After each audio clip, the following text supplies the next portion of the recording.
Shalom semuanya, selamat hari Minggu. Kita jumpa lagi pada hari ini. Kita mau mengikuti ibadah online di GBIS Sungai Kehidupan.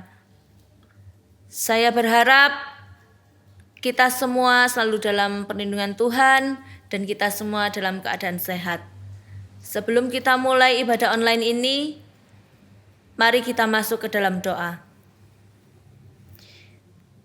Selamat pagi Tuhan Yesus, kami mengucap syukur Tuhan atas berkat-Mu dan rahmat-Mu.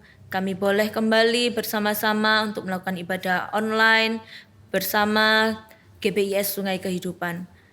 Terima kasih Tuhan, biarkan Engkau selalu menyertai kami, Kau menyertai ibadah ini dari awal sampai pada akhirnya. Dan kami berharap Tuhan, dengan ibadah ini kami mendapatkan sesuatu dan itu berdampak dalam kehidupan kami semua. Terima kasih Tuhan Yesus, kami serahkan ibadah ini ke dalam tangan-Mu. Amin.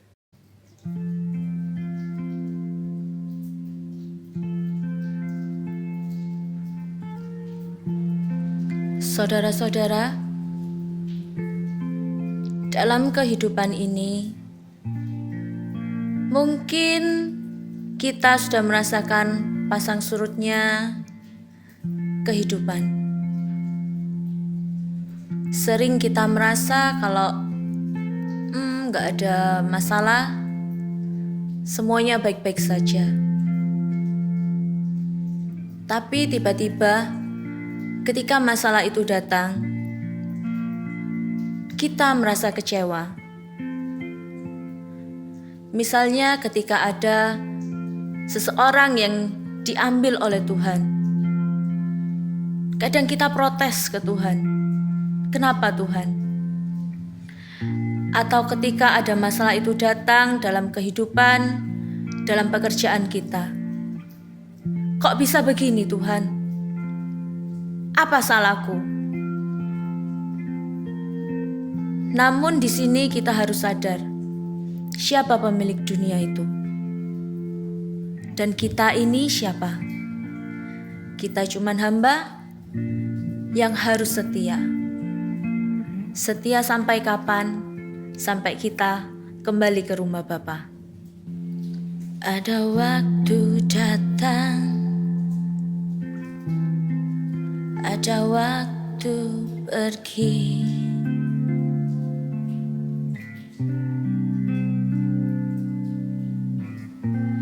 Ada waktu tertawa, ada waktu menangis. Itu semua karena Kau pemilik dunia. Aku hanya hamba yang diajar untuk setia.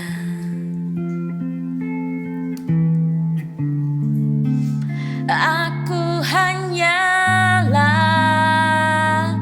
hamba yang harus taat dan setia sampai tiba waktunya aku kembali ke surga.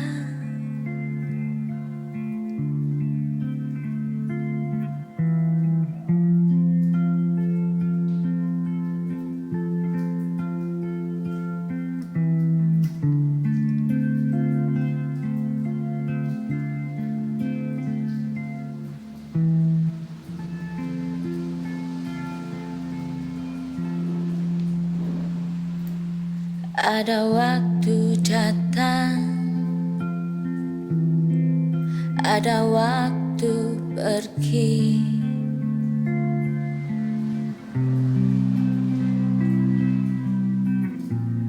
Ada waktu tertawa, ada waktu menangis.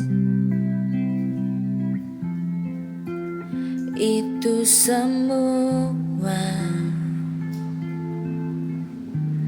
karena Kau pemilik dunia. Aku hanya hamba yang diajar untuk setia.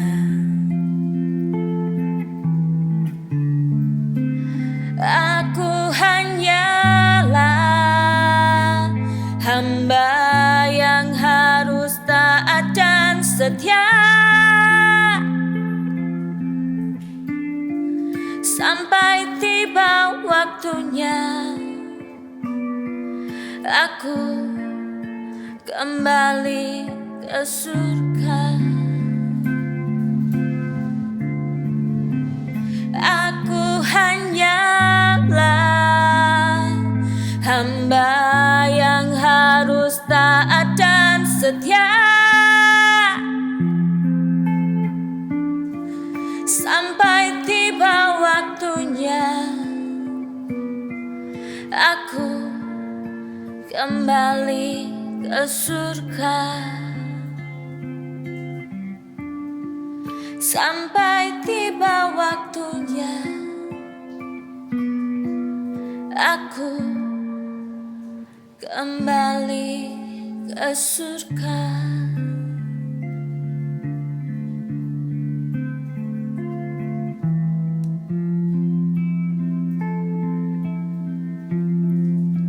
Yes Lord, kami hamba-Mu Tuhan. Ajar kami untuk setia, ajar kami untuk setia Tuhan, sampai tiba waktunya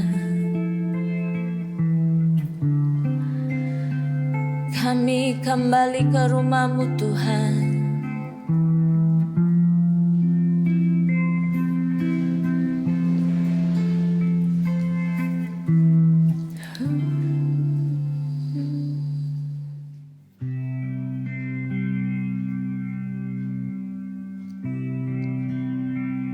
Sebagai seorang hamba, kita sadar kalau kita ini hanya manusia biasa. Seorang manusia yang bisa merasa marah, yang bisa merasa kecewa, dan bisa protes. Kadang ketika kita sudah memberikan yang terbaik dan hasilnya itu nggak sepadan dengan apa yang kita harapkan, atau ketika kita kehilangan saudara-saudara kita, keluarga kita, teman kita yang misalnya terkena COVID atau sakit, atau tiba-tiba Tuhan ambil itu. Kita marah, kita protes, atau pekerjaan kita yang tiba-tiba Tuhan ambil itu. Tapi percayalah, ketika kita mengubah pola pikir kita, bahwa ada sesuatu yang Tuhan mau, yang akan Dia berikan kepada kita. Sesuatu yang baik itu pasti akan datang. Percayalah, Tuhan itu ada. Tuhan tidak pernah meninggalkan kita.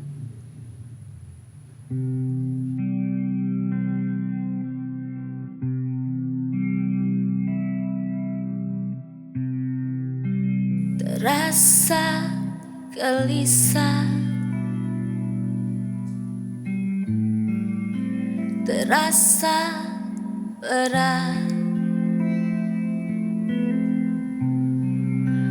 terasa menyesal, terasa tak berdaya.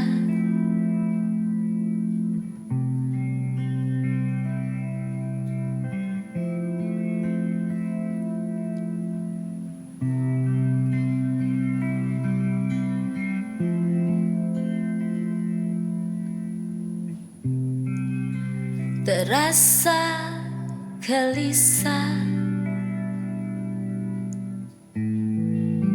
terasa berat, terasa menyesal, terasa tak berdaya. Jangan kuati, nyatakan dalam doa dengan ucapan syukur. Ku tahu Engkau ada, ku tahu Engkau ada, ku tahu Engkau ada di setiap jalanku. Ku percaya Kau ada, ku percaya Kau ada, ku percaya Kau ada, Kau tak meninggalkanku.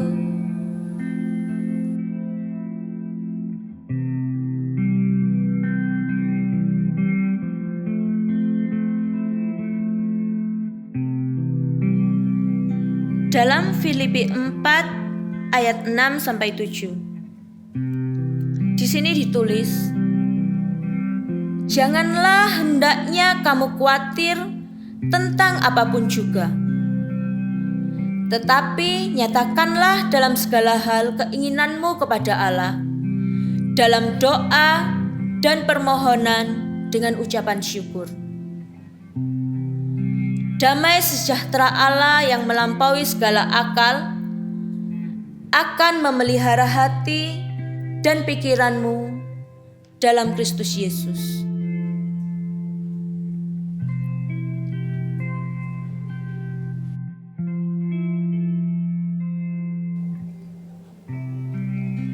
Terasa gelisah, terasa berat, terasa menyesal, terasa tak berdaya. Jangan kuati, nyatakan dalam doa dengan ucapan syukur. Ku tahu Engkau ada, ku tahu Engkau ada, ku tahu Engkau ada di setiap jalan hidupku.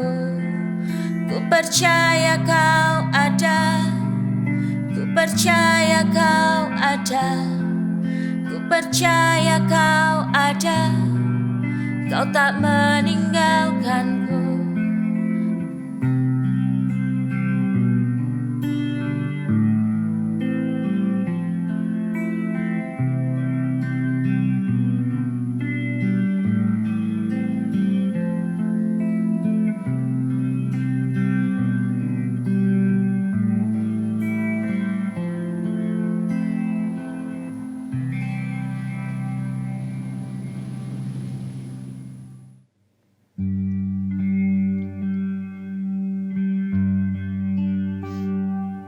Lagu selanjutnya, lagu ini lagu yang selalu saya nyanyikan ketika ada masalah datang. Misalnya ketika pertama kali dokter bilang saya kena lupus, tapi Tuhan baik, saya nggak kena lupus. Bahkan tahun lalu ketika ada masalah dalam pekerjaan, saya tetap nyanyiin lagu ini. Saya selalu berkata kalau Tuhan itu baik.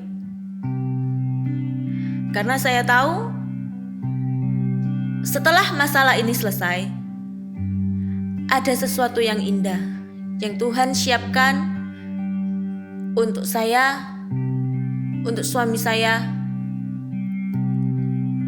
dan saya yakin itu sesuatu yang besar.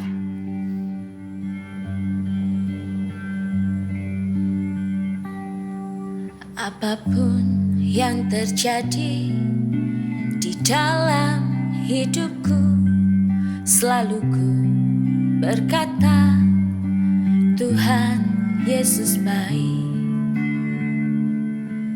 Dalam segala hal yang terjadi, tetap ku berkata, Tuhan Yesus baik. Ku sembah Kau, ku sembah Kau,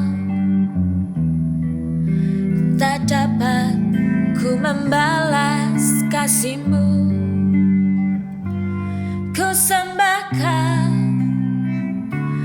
ku sembah Kau, Bapa. Ku rindu selalu menyenangkan-Mu.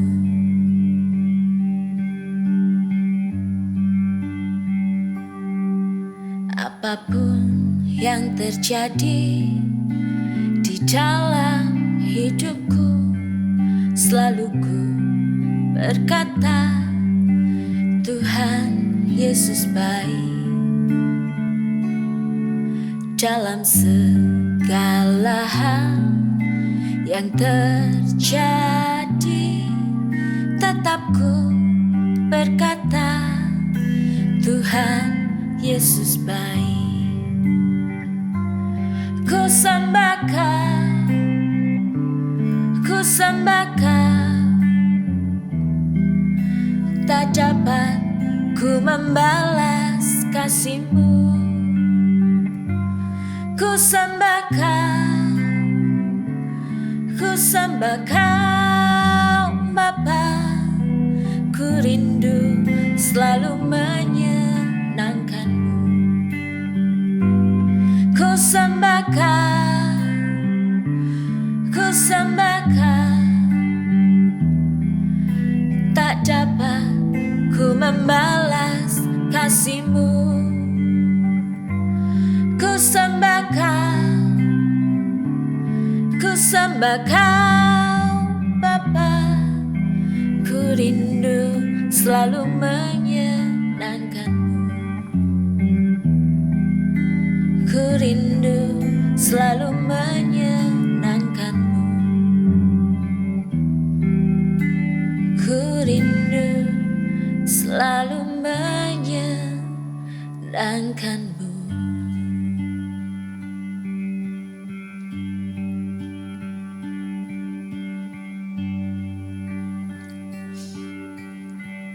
Terima kasih Tuhan untuk apapun yang terjadi dalam kehidupan kami. Ajar kami untuk selalu berkata, Engkau baik Tuhan. Engkau baik dan teramat baik dalam hidup kami. Biarkan kami sadar Tuhan, kalau tugas kami itu hanya untuk menyenangkan Engkau. Caranya gimana? Kami menjadi penyembah-penyembah-Mu ya Tuhan.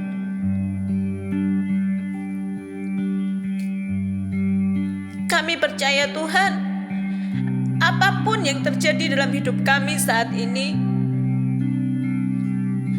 Engkau baik Tuhan.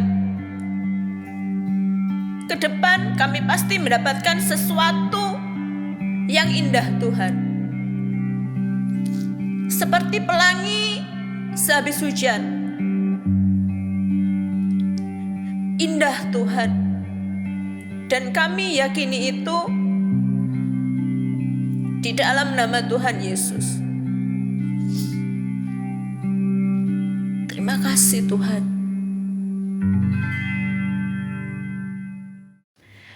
Baiklah, sebentar lagi kita mau mendengarkan firman Tuhan. Untuk waktu dan tempatnya kami serahkan kepada yang bertugas. Ya, selamat pagi. Kita jumpa lagi di dalam ibadah online kali ini.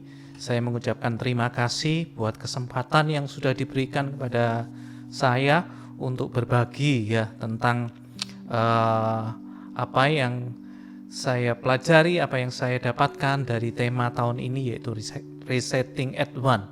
Ya, Bapak Ibu Saudara, sebelum kita memasuki lebih jauh, kita akan berdoa terlebih dahulu.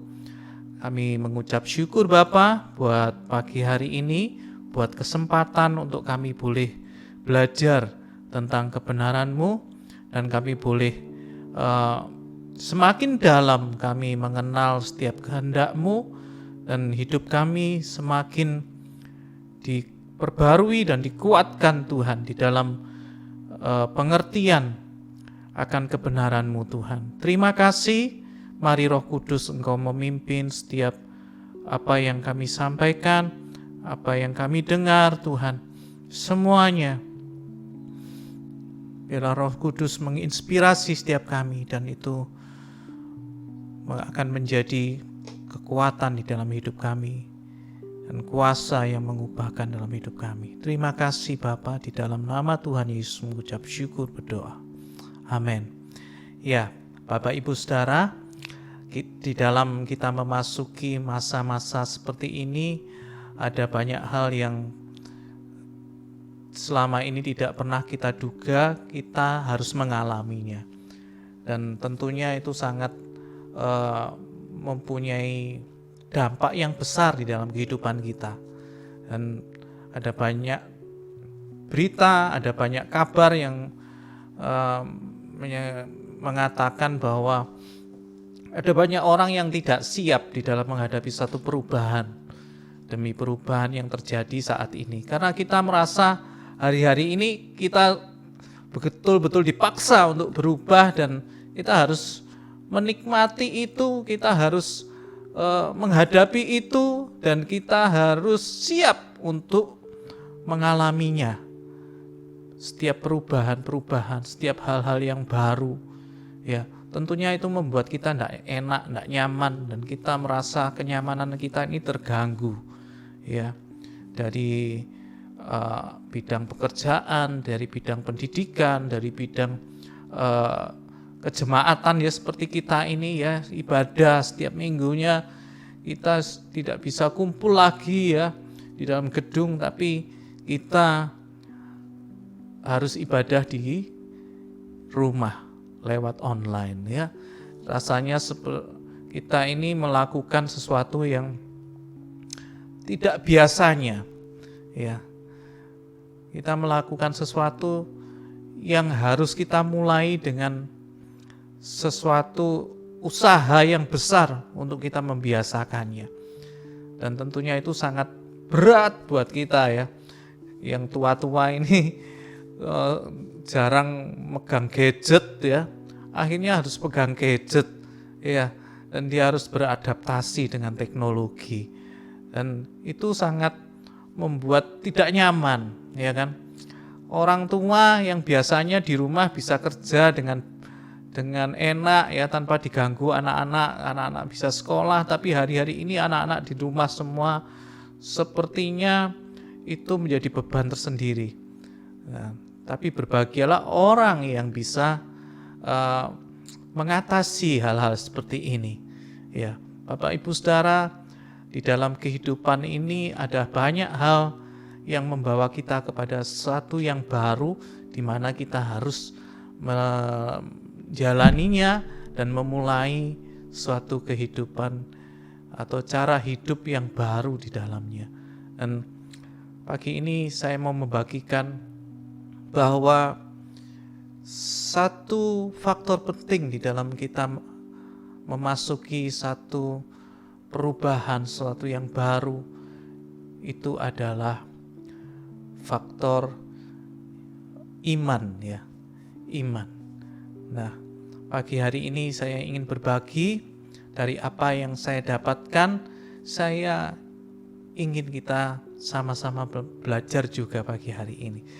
Mari kita lihat PowerPoint yang sudah saya siapkan pagi ini ya.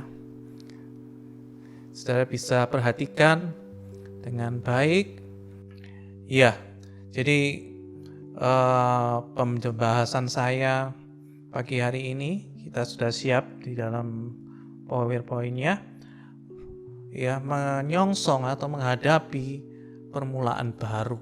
Ya, tadi saya sudah ceritakan bagaimana permulaan baru itu menjadikan suatu tantangan di dalam kehidupan kita.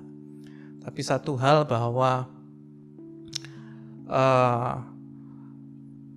di dalam 2 Korintus 5 ayat 7 itu Paulus berkata-kata bahwa kita ini tidak hidup oleh melihat, tapi hidup karena percaya.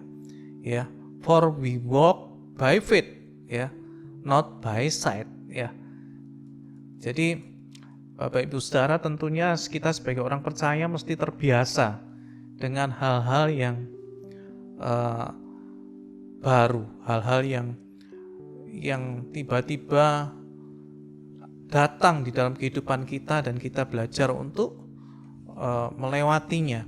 Karena dengan setiap tantangan-tantangan itu hidup kita akan menjadi semakin bertumbuh dan kita semakin menjadi dewasa, ya, di dalam roh kita, di dalam pengenalan kita kepada Tuhan, dan itu membuat iman kita semakin kuat di dalam Tuhan, ya.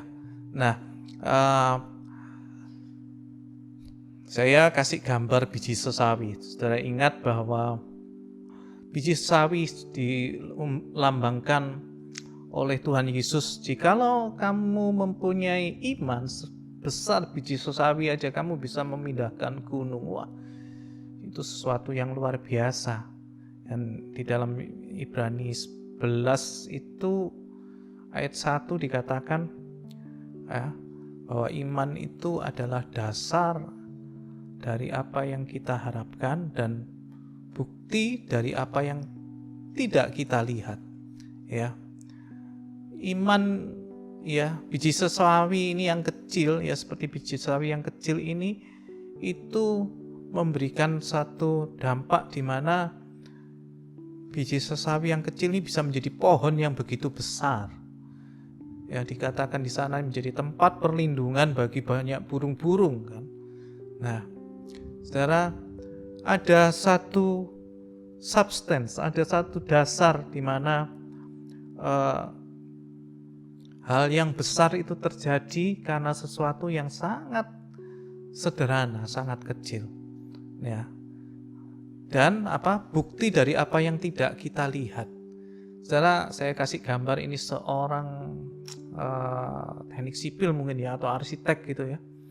Di sini sebetulnya masih kosong ini lahan ini, ya. Tapi di sana ada satu bayangan tentang atau bayangan dari satu bangunan yang akan dibangun. Ya, saudara, Bapak Ibu, kita kalau melihat tanah yang lapang ini, kalau kita tidak memiliki ide atau satu pemikiran atau satu pengharapan bahwa di sana akan ada sesuatu, mungkin ini tetap akan menjadi kosong dan tidak akan pernah ada bangunannya, ya. Tapi saudara, Bapak Ibu semuanya, kita lihat di sini bahwa arsitek ini sudah memiliki satu bayangan, ya. Ahli di dalam bangunan ini dia sudah memiliki satu bayangan tentang bangunan yang akan ada di sana, ya.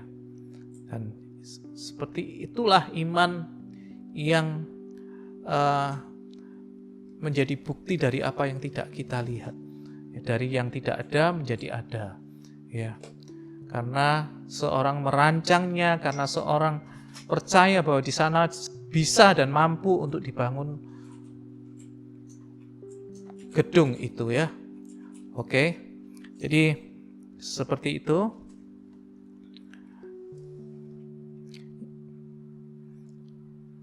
Ya, di dalam Ibrani 11 ayat 1, di sana dikatakan bahwa iman adalah dasar dari segala sesuatu yang kita harapkan dan bukti dari segala sesuatu yang tidak kita lihat. Ini di dalam terjemahan baru, dan di dalam terjemahan Indonesia modern ya. Ini dikatakan di sana iman adalah kepastian dari segala sesuatu yang diharapkan dan bukti dari segala sesuatu yang tidak kita lihat. Jadi di dalam terjemahan dalam bahasa Inggrisnya juga ada yang menerjemahkan faith is the substance, dan ada juga yang menerjemahkan faith is the assurance. Kedua-duanya memperlengkapi ya akan pengertian kita tentang iman. Ya, saya sangat suka sekali ya, karena firman Tuhan ini di dalam setiap terjemahan itu membawa satu pemahaman di dalam kehidupan saya pribadi ya, waktu saya merenungkan itu. Jadi tidak dipandang dari satu terjemahan aja, tapi terjemahan yang lain itu saling melengkapi, dan itu membuat saya semakin luas di dalam melihat kekayaan yang Tuhan sudah sediakan buat hidup kita ya di dalam firman-Nya ya. Nah, itu di sana dikatakan faith is the substance. Substance ini saya lihat di dalam kamus ya, dan saya coba untuk menerjemahkan dari Webster itu ya, bahwa substance atau dasar itu adalah realitas tertinggi ya, yang mendasari semua manifestasi luar dan perubahan ya. Jadi sesuatu yang inti di sana yang mendasari semua yang terlihat ya di luar ini ya, dan setiap perubahan-perubahan itu ya. Dan yang kedua adalah sesuatu yang mendasar dari karakteristik atau kualitas. Jadi kalau kita ngomong tentang sesuatu yang dasar, itu adalah sesuatu yang sangat penting. Saya ngambil contoh satu bangunan. Ya, bahkan Tuhan Yesus juga ngasih satu ilustrasi di dalam firman Tuhan, bahwa seorang yang bijak dia membangun rumahnya di atas dasar batu karang. Ya. Dan orang yang bodoh dia membangun rumahnya di atas pasir. Ini suatu yang penting buat kita, ya, bahwa iman itu harus didasarkan kepada sesuatu yang kekal, ya, ya. Segala harapan kita, segala apa yang menjadi kerinduan hati kita, ya saudara, itu dasarnya adalah apa yang kita percayai dari firman Tuhan, ya. Nah, kalau di sana Tuhan Yesus mengatakan jika seorang itu mendengar perkataanku dan melakukannya, nah itu sebenarnya itu adalah dasar. Ya, seperti satu bangunan, tentunya Pak Sony Lim ya dan Pak Budi ini ngerti sekali ya, yang bergerak di bidang bangunan. Bahkan kita semua yang tahu bahwa satu bagian yang terpenting dari pembangunan rumah itu adalah dasarnya. Yang pertama sekali kita harus buat itu adalah dasarnya. Yang pertama kali kita harus persiapkan itu adalah dasarnya. Nah, apapun yang akan kita bangun dalam kehidupan kita, apa yang kita akan lakukan dalam hidup kita, ya, itu tidak pernah terlepas daripada dasar yang harus kita bangun. Entah itu dasar yang kita bangun itu di atas batu karang, atau kita menjadi orang bodoh yang membangun dasar di atas pasir. Ya. Tapi saya percaya di sini semuanya memilih untuk membangun satu dasar yang kokoh, yang kekal, yaitu Kita belajar untuk mendengar perkataan Tuhan dan melakukan perkataan itu, ya. Jadi substance itu bukan sesuatu yang tidak berwujud, ya, tapi dia ini membutuhkan satu ruang, ya, memiliki satu bobot, ya, dasar ini, ya. Ya, tentunya ini yang tukang-tukang bangunan itu, ya, yang ahli dalam hal bangunan itu kan mengerti, ya, untuk membuat satu dasar rumah yang dibangun dengan kegunaan untuk apa, tentunya berbeda-beda dasarnya kan. Jadi itu suatu pengetahuan yang luar biasa, dan itu menjadi satu pemahaman di dalam kehidupan kita dalam menjalani kehidupan ini, ya. Dan jadi seperti satu rumah, dia harus memiliki satu dasar, ya. Demikian juga dalam kehidupan kita, ya, dibutuhkan satu ruang, satu tempat, satu lahan, ya, dalam hidup kita untuk kita buka hati kita, membuka setiap indera kita untuk firman Tuhan berbicara dalam kehidupan kita, dan kita belajar untuk mentaatinya. Itu adalah dasar yang teguh buat kita dalam kita membangun kehidupan ini.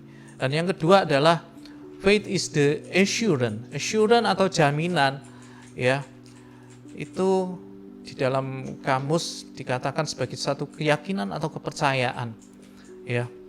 Dan ada juga yang menerjemahkan kepastian itu adalah bebas dari keraguan diri dan atau ketidakpastian, ya.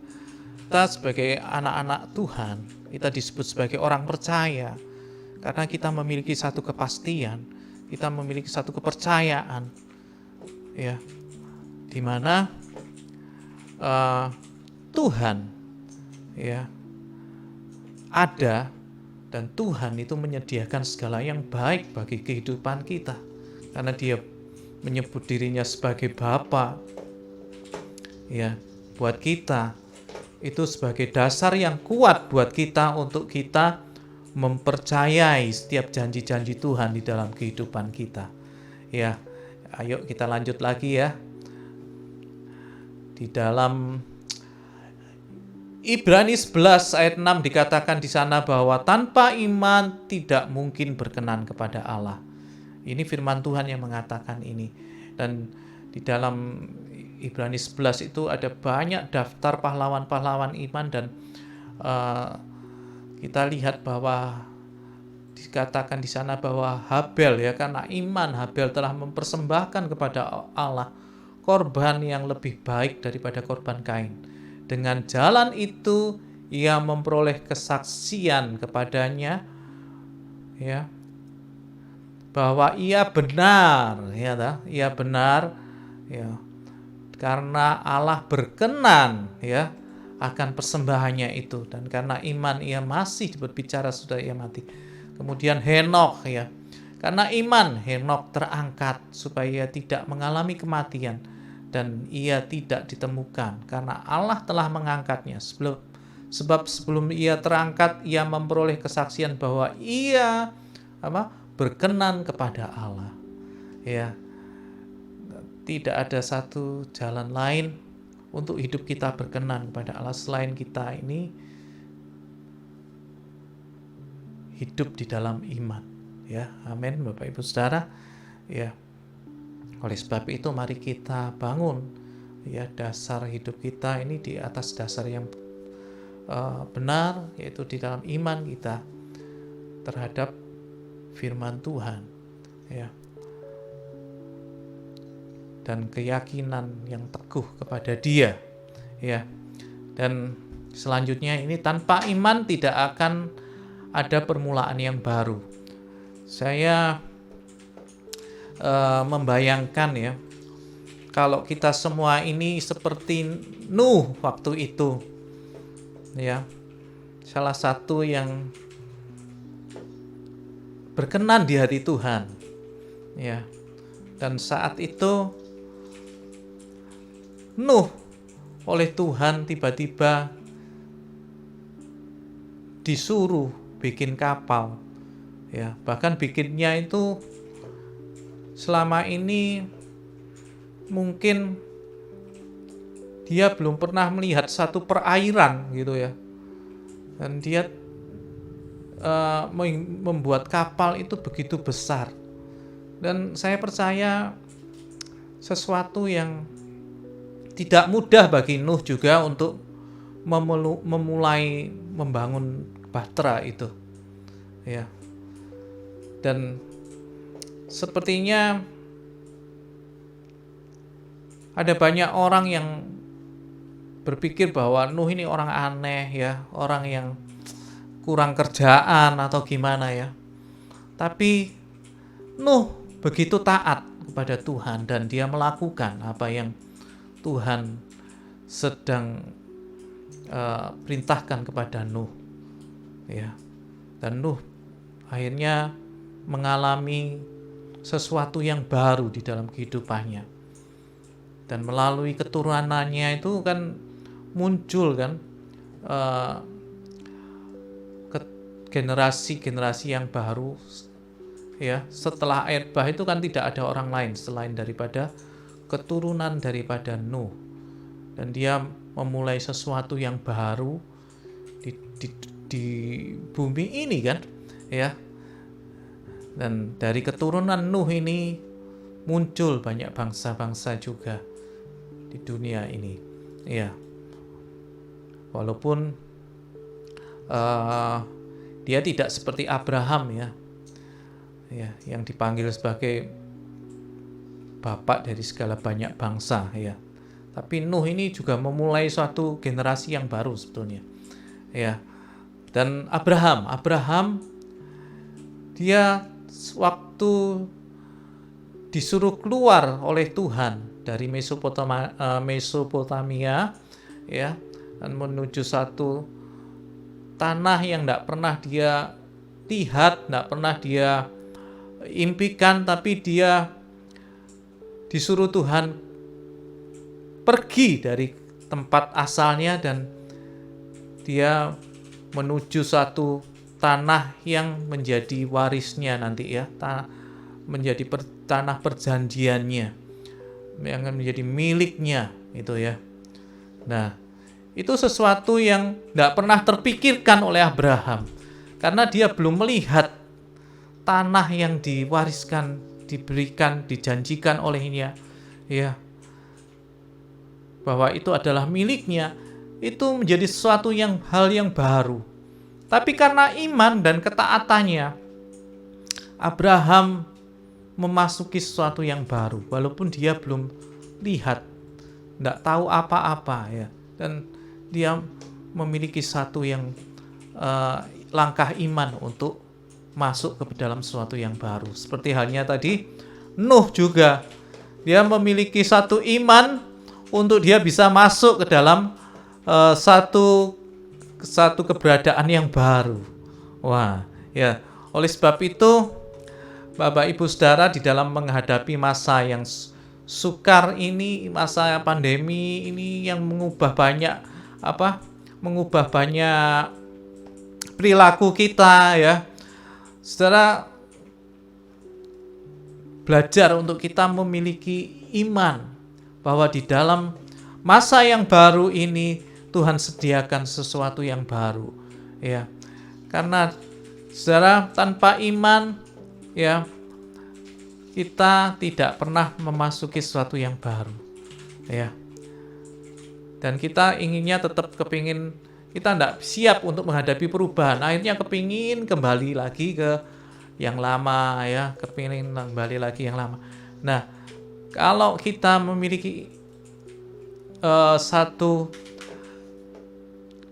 keyakinan bahwa di dalam masa yang baru ini Tuhan sedang menyiapkan sesuatu, saudara ya, saya percaya ada satu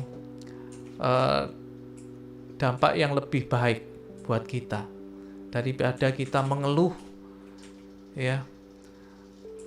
Kita merasa, aduh kok lebih enak masa lalu ya, tidak ada kesulitan, tidak ada kesukaran, ya, tidak ada beban dalam hidup saya. Tapi sekarang ini, aduh bebannya bertambah banyak ya. Dan saudara percayalah bahwa hari-hari ini itu tidak lepas daripada tangan Tuhan yang sedang bekerja atas kehidupan kita. Dan saya percaya bahwa kebaikan-kebaikannya juga disediakan buat Bapak Ibu Saudara saat kita memasuki masa yang baru ini ya. Mari kita lanjutkan lagi. Ya. Saudara, iman itu juga membangkitkan hati kita untuk melihat kemungkinan dan kesempatan. Ya, saya menerjemahkan itu kemungkinan dan kesempatan itu adalah perspektif dari Tuhan. Ya. Seringkali kita melihat keadaan kita, ya. Aku kurang ini, aku kurang itu, aku nggak bisa inilah ya. Aku kan bukan seperti dia lah atau gimana ya. Tapi saudara, Tuhan ingin kita meletakkan semua itu dan belajar untuk melihat perspektifnya Tuhan itu apa sih? Cara pandang Tuhan di dalam menghadapi masa-masa seperti ini itu apa sih? Kalau kita tidak bisa mendapatkan perspektif daripada Tuhan, ya, saudara, kita akan sulit untuk kita bisa, ya, melihat satu kemungkinan, satu kesempatan di sana, ya. Saya bersyukur sekali, ya, masa-masa pandemi ini memang masa yang sulit, tapi ada jalan-jalan yang Tuhan bukakan buat saya secara pribadi juga.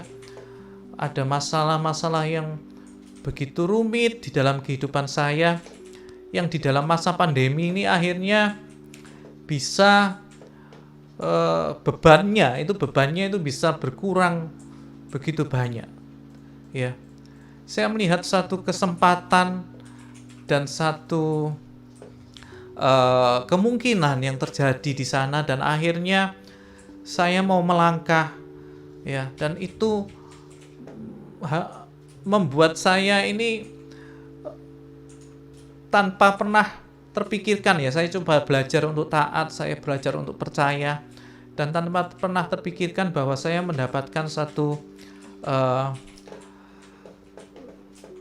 kemudahan, dan akhirnya beban-beban yang ada di dalam diri saya ini berkurang begitu banyak, ya. Ya walaupun tidak semuanya, ya. Nanti kalau semuanya saya sudah game over. Karena memang manusia hidup ini tetap ada masalah dan pergumulan di dalamnya. Ya. Jadi Bapak Ibu Saudara, semuanya kita belajar untuk di dalam masa-masa seperti ini kita belajar memiliki iman. Saat kita memiliki iman, kita mendapatkan perspektif dari Tuhan, dan kita bisa melihat satu kemungkinan dan kesempatan di dalam kehidupan kita. Ya, kita lihat Abraham dan Sarah. Ya, kalau kita baca di dalam Ibrani 11 ini, itu banyak sekali pahlawan-pahlawan iman di mana kita bisa meneladaninya. Ya, Abraham dan Sarah menerima janji Tuhan akan diberi keturunan di masa tuanya. Secara kondisi, secara keadaan, Abraham dan Sarah sepertinya tidak mungkin, ya toh. Kalau dilihat secara kasat mata, aduh, dari mana saya punya anak? Saudara. Dan bahkan Sarah pun mengambil satu hikmat yang lain yang tidak didasarkan pada iman. Ya. Berdasarkan kepada pemikirannya sendiri, dan akhirnya terjadilah, ya, dia memberikan Hagar hambanya kepada Abraham supaya dia memberi keturunan. Saudara. Tapi apakah itu menggagalkan rencana Tuhan buat Abraham dan Sarah? Tidak. Dan Tuhan tetap menepati janjinya, ya. Walaupun sempat gagal seperti itu, ya. Ya. Di dalam kehidupan kita yang tidak sempurna, Bapak Ibu Saudara, kita juga ada banyak masa-masa yang jatuh, kita gagal, ya kita merasa sendiri ya. Saudara, percayalah bahwa saat kita mendasarkan hidup kita di dalam iman yang benar pada Tuhan, Tuhan akan mengangkat kita kembali. Tuhan akan memulihkan kita kembali. Dan janjinya itu tetap bisa tergenapi atas hidup kita, saudara. Ya, jadi pagi hari ini, Bapak Ibu Saudara yang sedang mengalami sepertinya, kelihatannya ya, kondisi ini kok begitu berat dan aku tidak bisa keluar, tidak bisa lepas dari ini. Aduh, bagaimana ini? Ya, yang menekan Bapak Ibu Saudara pagi hari ini, percayalah bahwa janji Tuhan saat engkau mempercayakan hidupmu kepada Dia, janjinya itu akan tetap terlaksana, tergenapi dalam kehidupan kita. Ya. Seperti Yusuf ya. Yusuf juga ya. Dia menganggap bahwa saudaranya yang sudah membenci, sudah melakukan sesuatu yang begitu tidak berkenan sebetulnya ya, yang berdosa, yang jahat kepada dia, tapi dia bisa melihat, dia bisa mempunyai satu perspektif bahwa saat saudara-saudaranya menjual dia ke tanah Mesir itu, kepada pedagang-pedagang itu Mesir itu, dia dijual ke Mesir itu, dia melihat bahwa itu adalah cara Tuhan. Oh, luar biasa sekali. Saat dia dapat menerima perspektif yang daripada Tuhan, saudara, dia mendapatkan satu pemulihan juga, ya. Tidak hanya dia yang dipulihkan, saudara-saudaranya juga dipulihkan hubungannya dengan dia. Saudara, ya dengan jalan apa? Dia mengampuni itu dan dia bisa menerima saudara-saudaranya. Dan dia bisa melihat bahwa ini semua adalah kehendak Tuhan di dalam hidupnya. Ya, luar biasa sekali ya. Jadi mereka ini ya, Abraham dan Sarah, Yusuf ya, dan bahkan yang lainnya lah, banyak kalau disebutkan ya. Bahkan Ibrani juga ngomong bahwa kalau kita nyebutin satu persatu itu tidak pernah cukup untuk disebutkan ya. Cerita-cerita tentang bagaimana Tuhan dengan orang-orangnya itu yang bergerak di dalam iman ya, kisah-kisahnya itu terlalu banyak untuk diceritakan ya.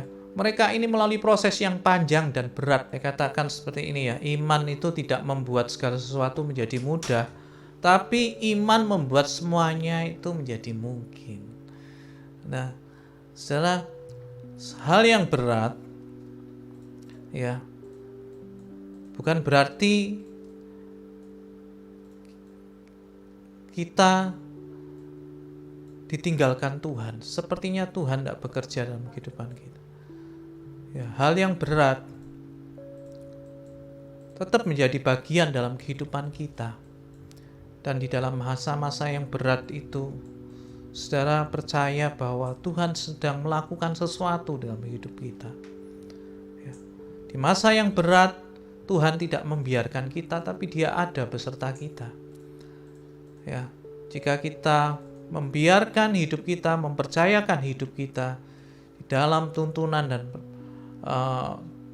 pimpinannya, ya, saya percaya bahwa kemungkinan itu menjadi milik kita.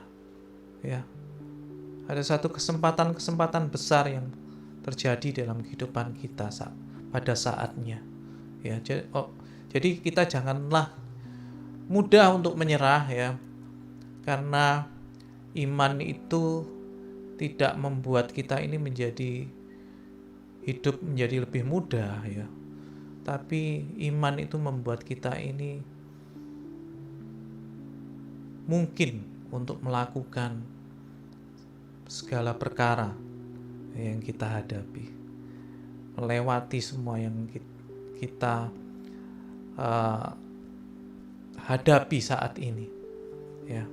Bahkan kesempatan-kesempatan yang lebih besar lagi yang tidak pernah kita bayangkan, itu menjadi bagian dalam kehidupan kita, ya. Amin, Bapak Ibu Saudara. Yuk kita lanjutkan. Nah, karena apa? Iman itu menyediakan pemberdayaan agar kita ini bisa bergerak untuk maju dan bertumbuh, ya. Saya kasih contoh di sini, ya. Itu Kaleb dan Yosua saat mereka mengintai tanah Kanaan, ya. Dia melihat bukan berdasarkan apa yang dia lihat saat itu. Mungkin teman-temannya melihat yang kenyataannya seperti itu, ya. Ya, tapi Kaleb dan Yosua ini dia memiliki cara pandang yang berbeda dengan 10 pengintai yang lainnya. Ya, karena dia mendasarkan cara pandangnya itu kepada janji Tuhan bahwa tanah yang diintainya itu adalah tanah yang sudah dijanjikan kepada mereka oleh Tuhan. Ya. Bapak Ibu Saudara, itulah yang membuat dia memiliki satu kekuatan untuk mereka ini, ya, Kaleb dan Yosua ini memiliki semangat untuk merebut tanah perjanjian itu. Ya. Bagaimana Daud mengalahkan Goliat, ya. Mungkin secara kenyataannya Goliat memang orang yang gede banget, ya. Orang yang memiliki senjata yang menakutkan, ya. Dan Goliat di atas rata-rata orang kebiasaan, ya, besarnya. Dan tentunya itu membuat orang Israel menjadi takut. Waktu itu barisan tentara Israel, ya, menyebutnya Daud itu. Karena apa? Goliat setiap hari memberikan kata-kata ejekan, ya, kata-kata makian, kata-kata yang meruntuhkan hati daripada tentara Israel. Goliat menggertak, ya, tentara Israel, ya. Nah, dia mengatakan bahwa kamu ini cuman hambanya Saul, ya. Ya, kamu mau melawan aku, ya, tentara barisan Filistin, ya, yang gagah, dan memang orang Filistin waktu itu adalah mereka punya keahlian di dalam membuat senjata-senjata, ya. Nah, saudara, waktu Daud mendengar seperti itu, ya, hatinya tidak menjadi kecut dan tawar hati, tapi Daud semakin berani, ya. Dia melihat bahwa Tuhan itu Tuhan yang menyertai, ya. Karena dia memiliki satu pengalaman bagaimana ia pernah bertarung dengan singa, bertarung dengan beruang, ya. Dia pernah menghadapi masa-masa yang sulit, ya. Tapi Tuhan memberikan kemenangan dalam hidupnya. Nah, dan sewaktu dia mendengar gertakan Goliat itu, ya, yang dilontarkan terus.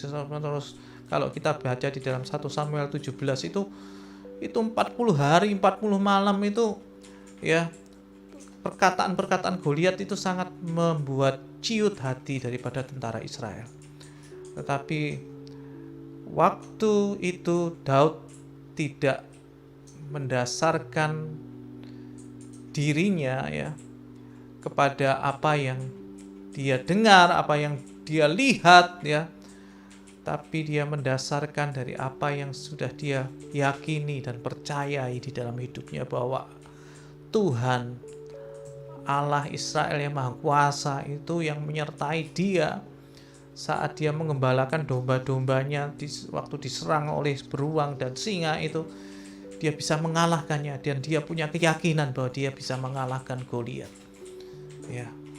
Dan Bapak Ibu Saudara,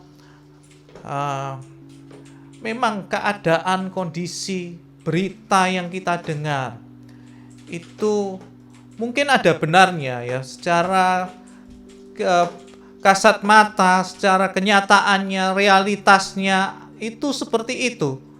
Tapi saudara, saat kita mempercayai apa yang ada di sekitar kita, ya, bahkan berita bohong pun kalau kita dengar terus-menerus, saudara, itu bisa menjadi sesuatu kebenaran yang kita yakini, dan itu sangat merusak kita, ya. Oleh sebab itu, kita jangan bergantung atau melihat pada keadaan yang sedang terjadi, terlalu fokus dengan keadaan yang sulit lah, ya, keadaan yang berat lah. Tapi coba kita belajar untuk fokus kepada Tuhan yang menjadi sumber daripada terobosan-terobosan yang baru, ya. Saya teringat ini kata Baal Perasim itu, ya. Itu kisahnya Daud juga, ya. Dikata Baal Perasim itu memiliki arti bahwa Tuhan, ya, Allah penerobos, ya, yang memberikan terobosan-terobosan di dalam kehidupan ini, ya. Nah, kalau kita mendasarkan hidup kita kepada apa yang kita lihat, apa yang kita dengar, apa yang terjadi di sekitar kita, semua itu mungkin, ya, ada yang positif, ada yang negatif, dan itu semua bisa membentuk pola pikir kita akhirnya. Dan saudara, itu yang akan membentuk hidup kita. Tapi kita perlu belajar untuk kita bisa mempercayai Tuhan, mempercayai firman-Nya, mempercayai kebenaran yang disampaikan, ya, lewat persekutuan pribadi kita dengan Tuhan. Itu akan menumbuhkan kekuatan kepada kita untuk kita ini mampu untuk maju dan bertumbuh, ya, bukan mendengar, ya, yang ada di sekitar kita, di sekeliling kita, dan melihat setiap keadaan-keadaan yang seharusnya tidak perlu kita lihat, ya. Tapi kita belajar untuk berfokus kepada apa yang Tuhan katakan dalam kehidupan kita, ya. Selanjutnya, ya, saya katakan bahwa iman itu dia bisa menjadi satu katalisator yang bisa mempercepat, ya, satu proses perubahan untuk memasuki satu perubahan. Ya, kalau orang kimia itu dia menyebut bahwa katalis itu satu zat yang bisa diberikan untuk mempercepat satu perubahan, ya, di dalam proses, atau memperlambat itu juga bisa seperti itu. Tapi yang saya katakan di sini adalah iman kita itu akan memberikan satu percepatan di dalam kita memasuki satu perubahan. Ya, kenapa bangsa Israel yang waktu itu dia dibawa Tuhan keluar dari bangsa Mesir, dari perbudakan, dia ditebus oleh Tuhan untuk masuk ke tanah perjanjian, ya. Itu sebetulnya kalau secara logika, ya, mereka itu bisa menempuh dari Mesir ke tanah Kanaan itu cuman dalam waktu 2 minggu, ya, perjalanan, ya. Itu kata firman Tuhan juga itu mengatakan demikian. Ya, tapi kenapa kok bangsa Israel ini bisa sampai 40 tahun masuk ke tanah perjanjian? Ketidakpercayaan bangsa Israel itu yang terutama sekali, yang membuat bangsa Israel menjadi bangsa yang pemberontak, ya, yang menjadi bangsa yang tidak bisa menahan nafsunya, ya, dan kejahatan-kejahatan yang muncul, ya, tidak bisa bersabar, ya, itu yang membuat bangsa Israel menjadi begitu lama dalam perjalanannya sampai menuju ke tanah perjanjian. Mereka ini kalau bisa disebut itu tidak punya iman kepada Tuhan. Mereka cuma melihat pada keadaan yang ada.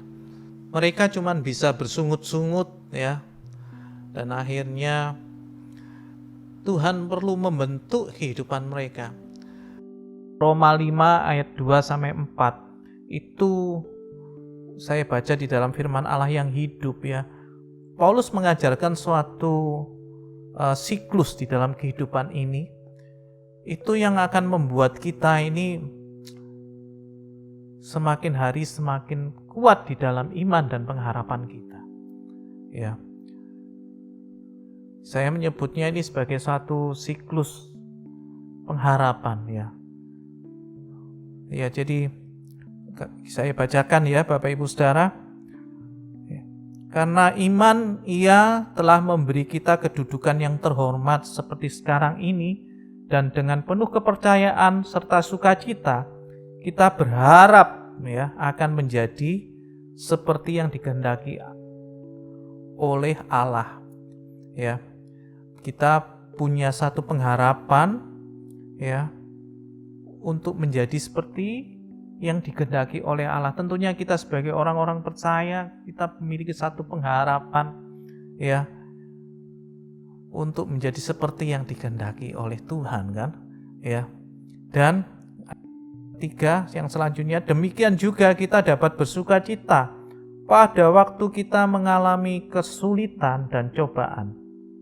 Ya, kita bersukacita waktu kita mengalami kesulitan dan percobaan, sebab kita tahu hal itu baik bagi kita karena menolong kita belajar bersabar. Ya, menolong kita belajar bersabar. Ya, punya ketahanan, punya perseverance, ya. Dan selanjutnya, dan kesabaran akan menghasilkan suatu watak yang kuat dalam diri kita, serta menolong kita supaya senantiasa lebih mempercayai Allah setiap kali kita bersabar, sampai akhirnya pengharapan dan iman kita menjadi kuat dan teguh. Ya. Dari ketahanan, dari kesabaran kita muncul watak atau kita sebut sebagai karakter. Ya. Ya. Dan itu membuat kita, ya, watak yang kuat dalam diri kita, serta menolong kita supaya apa? Senantiasa lebih mempercayai Allah. Ya, setiap kali kita bersabar sampai akhirnya apa? Pengharapan dan iman kita menjadi kuat dan teguh.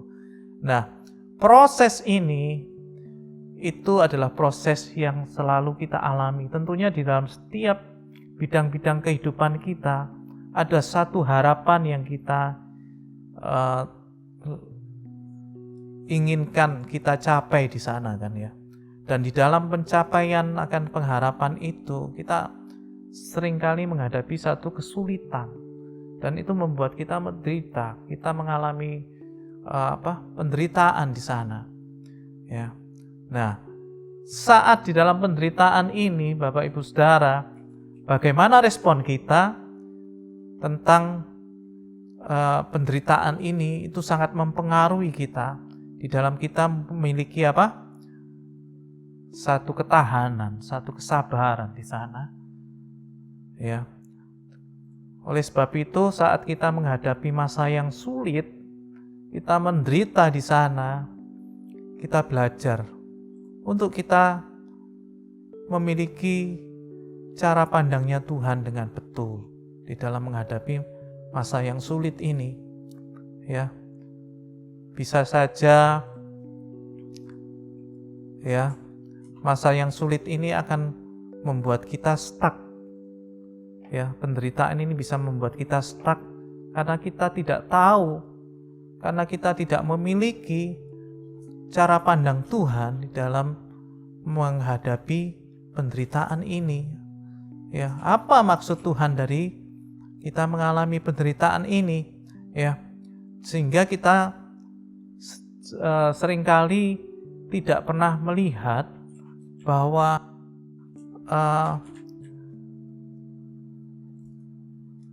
sesuatu yang berat, suatu penderitaan itu diizinkan Tuhan untuk membawa kebaikan buat kita. Ya, saat kita menerima bahwa penderitaan itu menjadi bagian dalam proses hidup kita, ya, kita akan bertahan. Kita memiliki satu ketahanan dalam diri kita, dan akhirnya membuat kita bersabar dan membentuk satu karakter di dalam diri kita. Ya, dan tentunya ini yang Tuhan inginkan, karakter yang berkenan di hadapannya, ya. Dan itu kembali lagi, saudara, muter lagi, ya, ada masalah lagi, saudara, kita punya suatu pengharapan lagi, kita memasuki penderitaan, ya. Cycle ini, ya. Ini bukan satu masalah aja, tapi saudara bisa menghadapi siklus ini di dalam bidang-bidang kehidupan saudara, di dalam bidang keuangan, di dalam bidang keluarga, di dalam bidang pendidikan anak-anak, dalam bidang yang apapun lah, ya, di dalam kehidupan ini. Saudara, siklus ini bisa terjadi, ya. Oleh sebab itu, jangan terlalu lama saat kita mengalami kesulitan atau penderitaan itu kita tahan di sini. Belajarlah cepat untuk menerima penderitaan atau kesulitan itu sebagai suatu bagian dari proses kehidupan kita yang akan membawa kehidupan kita menjadi lebih baik, ya. Dan akhirnya kalau kita bisa menang dengan perspektif yang daripada Tuhan dalam kita menghadapi masa-masa sulit ini, penderitaan ini, kita akan dibawa kepada satu ketahanan, ya. Dan kita membentuk di dalam diri kita watak yang Tuhan inginkan di dalam diri kita. Kembali lagi ke sini lagi, ya, dengan masalah yang lain lagi. Karena semakin ini terulang dengan cepat, ya, semakin iman kita semakin dikuatkan, kata firman Tuhan tadi, ya, bahwa setiap kali kita bersabar sampai akhirnya pengharapan dan iman kita menjadi kuat dan teguh, ya. Jadi ada proses ini, siklus ini di dalam keuangan kita dalam menghadapi tagihan-tagihan setiap bulan, contohnya, ya, tagihan-tagihan setiap bulan. Saudara, apa yang kita dapatkan dari sana? Bahwa kita belajar untuk menguasai diri, ya,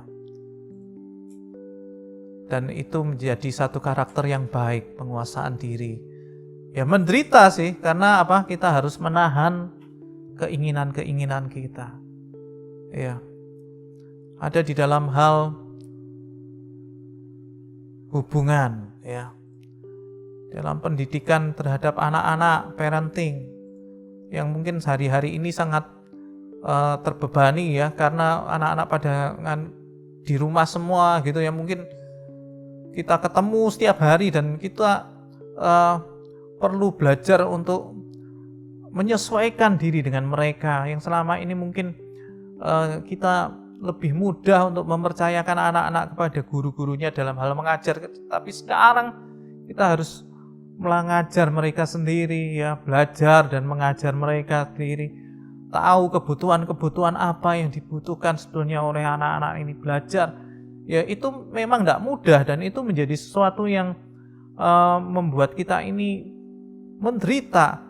Tapi dari hal ini, saudara, kalau kita bisa menang melewati penderitaan itu, kita akan belajar untuk memiliki satu karakter yang lebih sabar, lebih mengerti kepada kebutuhan orang-orang di sekitar kita, kepada kebutuhan keluarga kita, khususnya anak-anak kita. Dalam hal relationship dalam suami istri, ya mungkin ada masa-masa yang sulit juga. Belajar bagaimana kita mempercayai mereka, semakin dibangun kepercayaan satu dengan yang lain, kesetiaan satu dengan yang lain. Itu menumbuhkan satu karakter yang berkenan kepada Tuhan. Oleh sebab itu firman Tuhan itu harus mendapatkan tempat di dalam kehidupan kita, yang menjadi dasar di dalam kehidupan kita, supaya kita bisa memiliki cara pandang yang benar, ya, perspektif yang benar, dan kita bisa melewati masa-masa yang sulit di dalam setiap perubahan-perubahan dalam kehidupan kita, dan itu menghasilkan suatu karakter yang menyukakan kepada Tuhan, ya. Jadi semakin kita tidak bisa mengerti apa yang menjadi maunya Tuhan, semakin kita tidak bisa menerima bahwa penderitaan itu menjadi suatu proses, bagian dari proses kehidupan kita, akan semakin lama kita bisa memasuki satu perubahan di dalam masa-masa yang seperti ini, ya, untuk menyesuaikan diri dengan hal-hal yang baru, ya. Oleh sebab itu, mari kita bangkitkan kembali, ya, untuk kita ini fokus kepada apa yang Tuhan ingin nyatakan kepada kita lewat kebenaran firman-Nya, karena iman itu dari apa yang kita dengarkan, apa yang kita terima dari Tuhan, ya. Sebab itu saya mendorong kita untuk kita bisa tumbuh di dalam iman kita secara personal kepada Tuhan, secara pribadi, ya. Akui Dia di dalam segala jalan kita, maka Dia akan meluruskan jalanmu. Itu kata Amsal kepada kita. Nah, itu menjadi kebenaran buat kita juga untuk kita menghadapi masa-masa seperti ini, ya. Jadi kita perlu belajar untuk mengubah pola pikir kita tentang iman, ya. Kita tidak asing dengan kata-kata diimani sajalah. Ya, itu sepertinya sangat Pentakosta sekali, karismatik sekali. Diimani saja, ya. Nah, bukan seperti itu, ya. Tapi iman itu sebetulnya kita miliki bukan untuk mendapatkan sesuatu, tapi iman itu kita miliki untuk kita semakin menyukakan hati Tuhan, semakin berkenan di hadapan Tuhan, ya. Sebab itu mari pagi hari ini kita benar-benar memiliki iman yang benar kepada Tuhan, bahwa di dalam menghadapi masa-masa yang berat, di dalam menghadapi masa atau era yang baru seperti ini, saudara percaya bahwa iman itu yang akan membawa kemenangan, yang akan menuntun kita kepada jalan-jalan yang Tuhan inginkan buat kita. Ya, Tuhan Yesus memberkati.